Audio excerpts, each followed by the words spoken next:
Do you feel your intuitive abilities are or have been coming online or drastically increasing? Or does it feel more like you're having a total spiritual awakening? Did your experience begin subtly and build over time, or was it spontaneous and overwhelming? And much more importantly, how do you overcome the challenges that develop from this massive life change so you can forge a new normal? If you've been experiencing unusual phenomena or a deep sense of being called to something greater, keep listening because I'm going to give you the top 3 symptoms of an intuitive psychic opening with very detailed examples, as well as the top 3 detailed symptoms of a true spiritual awakening. Then we'll dive into how to integrate the heightened spiritual you into your current life, or how to make the life changes necessary to accommodate the new spiritual you. It's kind of the chicken or the egg scenario, beautiful souls. Welcome to your multidimensional journey. I am Tracy Canberra. And before we begin, I want you to know that no matter where you are on your ascension journey, your experiences are valid. So if you're doubting what's been happening, or you're trying to rationalize the experience before accepting it, you're not alone. So many clients come to me feeling confused or even scared when these changes begin happening. And I am so grateful that I have the opportunity to lead them through their unique mental and emotional and sometimes even physical journeys and changes to embracing and using their new multidimensional awareness. If you'd like me and your soul and your peeps, what I call your angels and guides and dragons, the archangels, your spiritual team, if you'd like us to guide you, you can book a one-to-one session. I have a link below in the show notes or description. I'm here with you to start creating a degree of clarity around what you may be experiencing and what to do with it, because this is the coming online of your new multidimensional consciousness, your higher dimensional awareness, and it's not going away. We are too far along in the ascension game to turn it off or even hide it. As we get into the top hallmarks of a psychic opening, I want to be clear that intuitive abilities can open up without a full spiritual awakening, and sometimes a spiritual awakening can occur without a dramatic psychic opening. Although, in my experience with literally thousands of clients in my career, most always an intuitive opening occurs within a spiritual awakening. Think of a sphere inside of a sphere.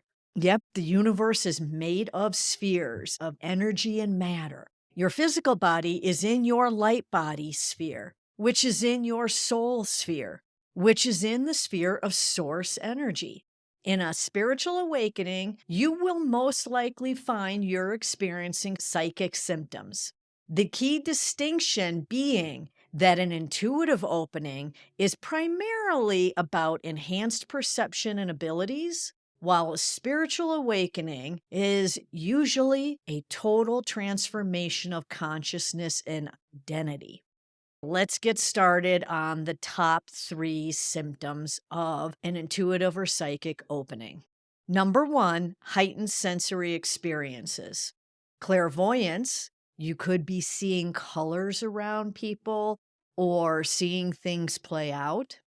Clairsentience, feeling physical sensations when others are near, or feeling the answers, feeling into situations. Clairaudience, hearing subtle sounds or ringing in the ears, or hearing your guides and angels talking to you in your head. Clairaudience is smelling sense with no apparent source. That one's really not fun. And clairgustance is tasting things out of thin air. That one's really not fun. Last is claircognizance, which is getting downloads of information. And of course, you do have psychometry, not a clair, And that is instantly getting downloads of information from touching a person or an object. I'll tell you, the psychometry was the one thing I had to dial way down when I intuitively opened because I couldn't touch people, let alone hug them. Say I was at the coffee shop and I grabbed the drinks from the barista, I would feel everything about their life when I picked up my drink. I will add that clairsentience and claircognizance are usually the strongest. People always want to see and hear, but clairvoyance and clairaudience come online later, and it doesn't always happen that way for people. Number 2, increased psychic phenomena. Now, these come with the clairs. Precognitive dreams becoming more and more frequent, part of the clairvoyance. Knowing things without logical explanation and accurate gut feelings about people and situations, that's the clairsentience and sometimes claircognizance. Seeing flashes of light or shadows or movement in your peripheral vision, or even spontaneous remote viewing experiences. As far as remote viewing, it has been done onto me far more than I've ever done it, but it's a pretty freaky experience. Even seeing the orbs and the sparkles and the flashes of light in your periphery, while that's part of clairvoyance, and sometimes it's just your guides and angels letting you know they're present with you, can still be pretty unnerving in the beginning. Now I love it. More increased psychic phenomena is the clear knowing about future events, the psychic prediction. That's all of the clear senses participating. You could experience clearer communication with spirit guides or deceased loved ones or animals. Talking with the passed on is mediumship, and it is a hallmark of an intuitive opening.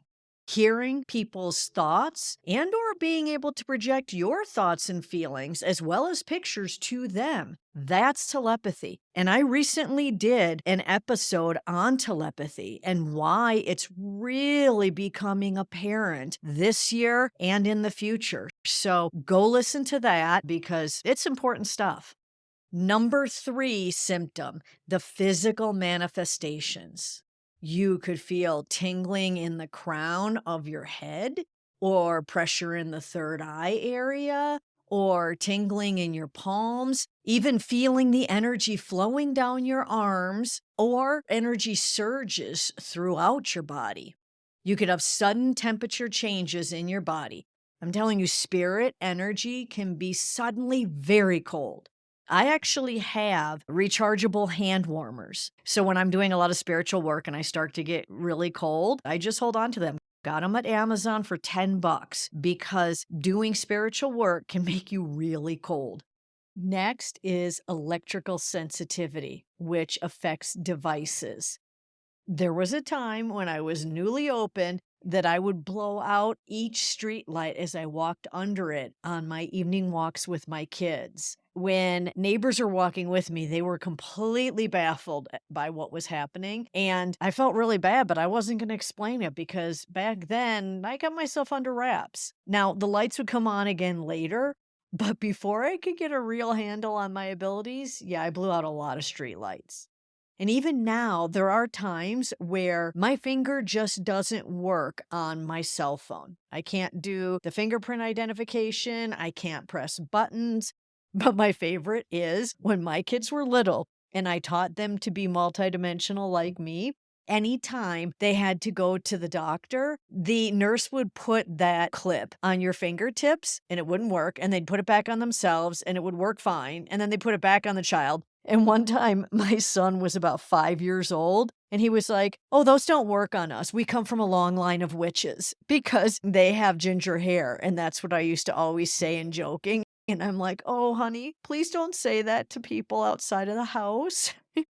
All of the details of these 3 major symptoms can have you running to hide in a cave or running to a metaphysical store for science or spirituality books to explain what is going on with you, or nowadays podcasts or websites or teachers. And you could feel a great desire for tools like a tarot deck, tarot cards, or meditation or crystals. Now, let's contrast this with a spiritual awakening, which most often involves a complete paradigm shift in how you see reality. It's not just about gaining new abilities, it's about fundamentally changing who you understand yourself to be. Most often, people can feel very overwhelmed as their previous worldview and sense of self begin to shift dramatically. This can create confusion, anxiety, and difficulty relating to everyday life and responsibilities during the transition. Most notably, the symptoms of a spiritual awakening fall into the following three categories. Number one, fundamental consciousness shifts. A complete paradigm shift in worldview, and that's a big one happening this year. Dissolution of previous belief systems. Once you start questioning long held beliefs and feeling a strong pull to explore deeper meaning in life, that also leads to a loss of interest in previous priorities or materialistic pursuits.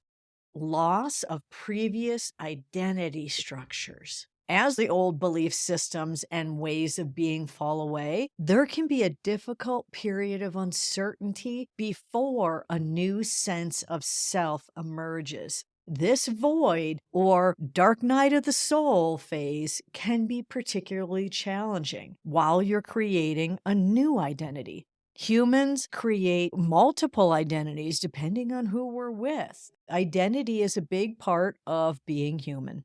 Next is direct experience of non dual reality. Now, that is where you lose your identity and do not create another. You have this profound understanding of interconnectedness and a deep seated knowledge that you are I am consciousness. That's where the phrase comes from. I am that I am. Try repeating that 20 times and see how you feel. I am that I am. Number two, the emotional and psychological transformation. You can experience deep emotional purging and healing. A spiritual awakening can bring up stored trauma. It could trigger intense emotions.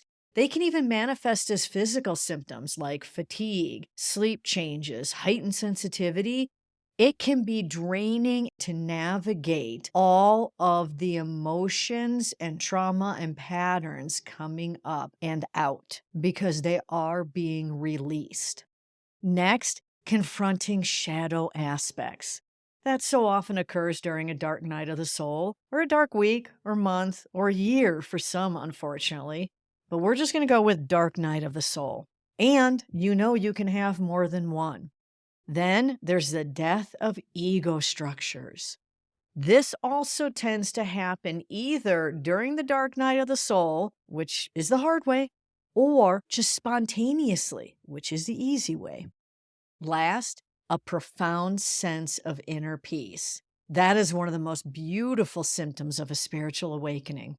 When I merged with my Lesvartian collective in 2015, they're one of my higher selves that is just a collective consciousness, just lavender mist, and they've never experienced a corporeal incarnation.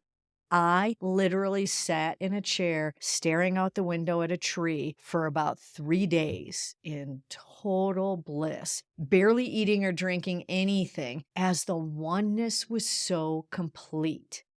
The deep sense of inner peace often creates a strong desire for that solitude and quiet reflection, or just plain dissolving into source energy.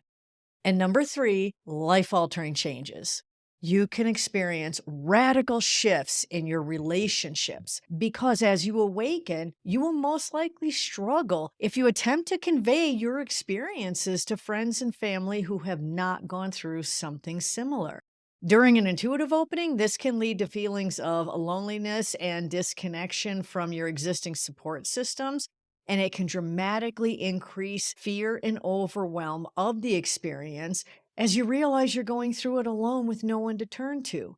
Although, in a spiritual awakening, you shift through these feelings pretty quickly on your way to the profound sense of oneness and deep inner peace. Next is a change in life purpose or direction. Often you'll feel a loss of interest in the material pursuits combined with a near compulsion to serve others, which leads to a complete transformation of your life's purpose. It's like you stepped into your true soul mission, and that culminates in a complete lifestyle transformation. I experienced this in 2004 when I had a massive spontaneous intuitive opening and partial spiritual awakening. I changed so many facets of my life. I got a divorce. I opened a healing and coaching business. So many life shifts. But looking back, I don't consider my true full spiritual awakening as having occurred until after I moved to Sedona in 2011. And it wasn't spontaneous for me. It occurred in many quantum leaps over a several year period. That doesn't mean I'm a Buddha now. Remember, we are all human and spirit, and there's often a complex process of integrating the profound spiritual insights and experiences with practical human daily living. People may struggle to balance their spiritual development with work, relationships, and other commitments. I know I did, and sometimes I still do. So now you realize that you are or have been experiencing an intuitive psychic opening or a spiritual awakening. And the big question is, how do you navigate your new life and being changes that it has brought to you? Well, here are the top 5 tips to reaching a new multidimensional spirit and human balance. Number 1, take a deep breath, pause, and trust the process. Your awakening journey is unique to you, as everyone's will be different. So please do not compare. That leads to judgment and criticism of others, but more likely yourself. And it is of no benefit to anyone, emotionally, mentally, physically, or energetically. Number 2, stay grounded to Gaia, to your body, and as much as you're able to your life and relationships. You can do this through meditation, movement, time in nature, conversations with loved ones, healing sessions such as Reiki or massage, breath work. There are so many tools. I have a whole list of resources on my website at tracycambera.com. Number 3, find your tribe. Nowadays, there are so many online communities of like-minded individuals who understand these experiences as they've taken a similar journey. There's Facebook or Discord groups, there's courses or classes with discussions, there's in-person meetups, and so much more. So find your tribe. Number 4, take care of your physical body during these changes. That could look like more sleep, more nature, more movement, or less food, less exertion. Go inward and ask for guidance on how to best care for yourself during this time. And I have a free Lightworkers Blueprint, tools to balance the physical and spiritual realms within, that you can download either from my website or from the show notes or YouTube description below. It's 5 pages of tools that will help you to balance physically, mentally, and emotionally on your awakening journey. Number 5 is seek guidance when needed from experienced spiritual mentors. Yes, you can book a soul coaching session with me. The link is below. Or you could do an energy healing or a QHHT session, or find a healer that's been down this path that will answer questions for you. Of course, you can research on YouTube through podcasts and websites, but having an experienced mentor makes all the difference in the world. Remember, whether you're experiencing an intuitive opening or a full spiritual awakening, you are not alone. We have a whole community on YouTube that is having these experiences also. So leave a comment about what symptoms you've had And what were your go to tools? Help the rest of our community in their opening and awakening.